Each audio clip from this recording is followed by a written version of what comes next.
All right. Welcome to our first ever Student Sunday. Yeah, come on, let's make some noise. Come on. There we go.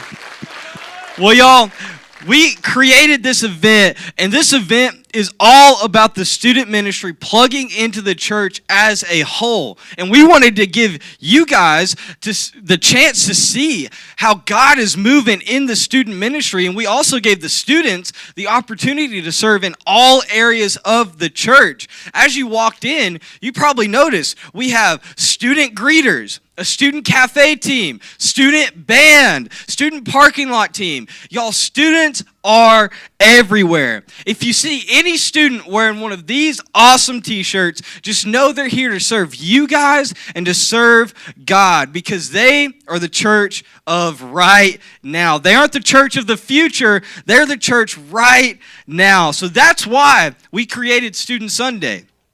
Also, we wanted to have you guys experience what a Wednesday night looks like. So as of right now, if you're above the student age, which is 18, you are an honorary student for the next hour. So feel free to act like it. Okay, you guys got an hour, so you can go nuts. You can yell stuff, crazy stuff. Y'all, I've heard it all while I'm preaching. So that time starts right now. So every Wednesday night, we do something that is a crucial part of every service, and that is we play 2 games. And there are a few games that are at the core and the heart of Rev students, and I want to show the example of one real quick. So I've got this tortilla back here.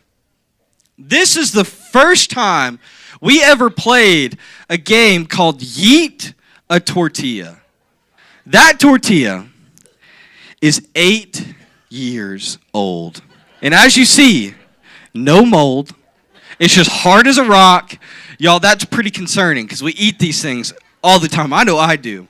But I figured for our first ever Student Sunday, we would play a classic game called Yeet a Tortilla. So I'm going to invite a couple guys up to the stage. Let's get Ethan, who's going to help me out with the games. Make some noise, everybody. Let's get ready to throw tortillas. Let's go.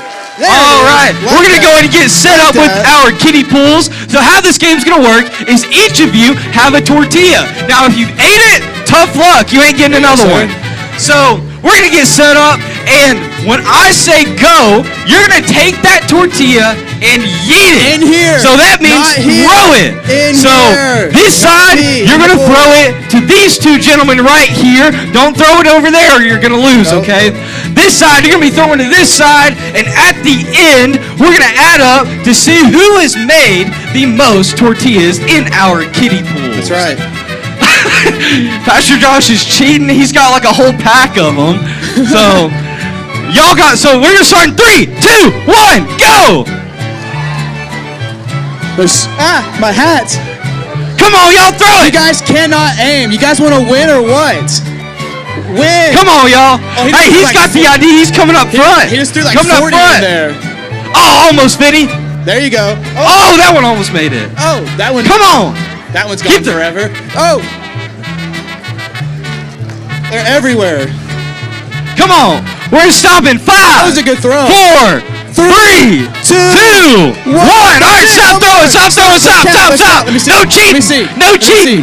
All right, Calvin, add them up. Christian, add them up real quick. And you guys add them up on that side. And we're going to see who the true winner is. All right, we're going to get some suspense. They're counting. I'm letting them count because I can't. So, all right. All right, if you think this side, you won, make some noise. Come on. What about this side? Come on, make some noise. There we go. Man, y'all did a lot better than first service. Look at that. Okay. I told them when we usually play this for students, I'm like, all right, we got 1, 2, 3. All right. I won't lie. So y'all are doing a lot better. You're actually making us do some math. So, how many we got, Christian? 58 plus 54. How many you got, Spencer? 112. 52 plus 31. Somebody do the math, not me. Uh-oh! That means this side wins! Make some noise! Come on! Good job. What the heck? You guys had one job. You had one job. Job. Great job, guys. Great job. Good job with all our help. Great job. We got a wave going on back there. But great job, everyone, y'all. I love that game, y'all. I remember playing that when I was a student, and it was awesome back then. And that was when I was way back in high school, which seems like forever ago. But for those who don't know me, my name is Alex Sixkiller, and yes, that is my real name. Spelled exactly how it sounds. You'd be surprised how many people ask it, and I'm like Sixkiller, and they're like, oh, you did mean exactly how it sounds. But I have the privilege of being the youth minister here at Revolution Church, and I personally believe I have the best job in the world because who else gets to throw tortillas and call that their job? So that's pretty awesome. But big thanks to Pastor Josh and the staff for letting us do this. And if I disappear after this week, just know that they have killed me because we've thrown tortillas, but they won't. So they're so awesome that they let us do that, and they're not actually going to get upset. I just make that joke, but they really, when I told them, they were fired up. So y'all, and that carries over to you guys. Thank y'all so much for being a church that just embraces the youth today. Y'all came in and saw tortillas and almost didn't think twice because no one asked me, what is this for? Y'all were like, all right, we got tortillas. We're going to do something. So, and I know I've said this, but as you walked in, you saw this awesome t-shirt. Well, on the front, it has a verse, and that's 1 Timothy 4:12. It says, don't let anyone think less of you because you are young. Be an example to all believers in what you say, in the way you live, in your love, your faith, and your purity. And today, since it's Student Sunday, I wanted to hone in on this verse today. And this verse, Paul wrote it to a guy named Timothy. And this was a personal letter from Paul to Timothy. And we all know Paul. He wrote the majority of the New Testament. He wrote 14 out of the 27 books we read today in the New Testament. Paul was a veteran of the faith. He's a decorated soldier. He has every medal from the Medal of Honor to the Purple Heart. Paul is feared by his enemies, which is the devil and his demons. And they know Paul by name because how effective he was. And Paul took this guy named Timothy under his wing. And Paul recruited Timothy, as we saw in Acts 16. And when he did that, Timothy was more than likely 15 to 20 years old when he joined Paul in his missionary journey. And Timothy was with Paul from then on. He stuck by his side. He went to prison with Paul. And Timothy was with Paul up until Paul sent him out on his own to reach the people of Ephesus. But while he was with Paul, he trained him up. He took him on missions. He showed him the way until it was time to send him on his own mission. And while Timothy was in Ephesus, when Paul sent him out, when he got to Ephesus, Paul wrote him 2 letters, what we call 1st and 2nd Timothy. And in these letters, Paul encourages him. And as we saw, Paul specifically tells Timothy, don't let people look down on you because of your age. I know you're young, but that means nothing. And first, I want to talk to the younger crowd and say to them, don't let people look down on you because you are young. Don't let people look down on you because you're young. You can still be used by God in incredible ways. God actually loves using young people. If we take a look at the entirety of the Bible, we see God using young people to do some incredible things. We had Timothy, who was preaching the good news of Jesus to the lost people in Ephesus. He was telling people how God loved them so much that he died for us so that when we believe in him, we get to spend eternity with him when we put our trust and faith in him. And next you have King David. King David was slaying giants at 13 to 15 years old. And when he did that, he had 0 armor, a slingshot, and a couple stones. And I like to call him the biggest redneck of the Bible because who can see a 13-year-old going up to fight a giant and he's like, I got my slingshot and I'm good. You know, that's pretty redneck. But next, we have Mary. Mary gave birth to the Savior of the world. Next, you have the little boy who gave Jesus his lunch, and he turned that into a meal for thousands and thousands of people. And those are just a few of the biblical examples that we can see, but look around. There's so many young people being used by God in this church in incredible ways. An example is Titus Cardwell. Titus Cardwell is what I like to call my little intern. He sets up for Wednesday nights. He sets up all the games. He cleans the theater beforehand. He takes out the trash. And he plays drums in our worship band. And more importantly, he's an incredible guy. He leads his friends, y'all. He's leading his friends to Jesus. He shows them the love of Jesus. And he is invested in the student ministry probably more than I am. Y'all, I have him do some horrible things like clean up. Y'all don't want to know what he's had to clean up. So even though he is young, he's being used by God in incredible ways. And he is 13 years old. Don't let him fool you that he's a lot taller than me. He's 13 years old, y'all. That's awesome, awesome. The other guy that comes to mind is Ethan Smith. He's 22 years old, and he's the head of the young adults ministry. He's fully invested in that ministry, and he's taken it to a whole nother level. And I personally have had the privilege of just being with him and watching him grow every single day. And also, he's a middle school boy leader. And that takes a special kind of person to be that. And he's incredible at it, y'all. Incredible. He's got middle school boys following him everywhere he goes. It's like he's got a little row of ducks behind him as he's walking through the theater. But not only that, he comes up with the games we play. He makes all my slides, and he is just an awesome, awesome guy. Next guy that comes to mind is Christian Crawford. He's 21 years old, and he's in charge of our videos. The one you just watched, he filmed it, he edited it, he did all of that. And y'all, he's taken our videos to a whole nother level. And the kids, they love the videos. Every week he sends me the video, and I'm like, oh, I can't wait to watch it. Y'all, I was in the video, and I'm getting excited when he sends it to me. So he's doing an incredible job with our videos. Not only that, he's also a middle school boy leader, and he's absolutely crushing it. My wife, Kara, she runs half the church's social media. She does the main church page, the student page, RYA page, kids page. I like to call her the social media queen. But not only that, she is an incredible high school girls coach, high school girls leader. And y'all, I gauge how well a Wednesday night goes if she has students staying after to talk with her. Because y'all, it's pretty much every week. She's got girls opening up about problems that they've never said.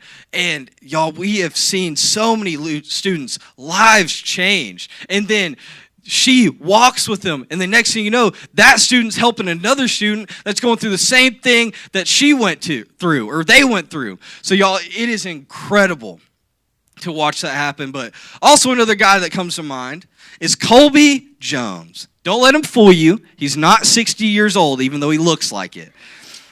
He is 16 years old. And anytime something breaks or like needs fixed, first thing I do is call Colby. I'm like, hey, Colby, this broke. And he's like, again? And I'm like, yes, Colby, I broke it again. Can you come fix it, or what do I need to do? And he literally just says, I'll get it done. Just don't worry about it. I'll fix it. Because if I fix it, it gets broke again. Y'all, if it wasn't for this kid, this whole church would be in shambles. Like our student theater would be a wreck if he hadn't fixed all the problems. But I could go on and on and on about how young people are being used by God in incredible ways at this church. And I really wish I could tell you everything that's going on, but if I did, we'd be here forever. But I say all of this to show you guys that the younger people can be used by God in incredible ways. And they are the church now. They can be used by God in incredible ways. And y'all, just an example for you younger people, you can share the gospel in your school.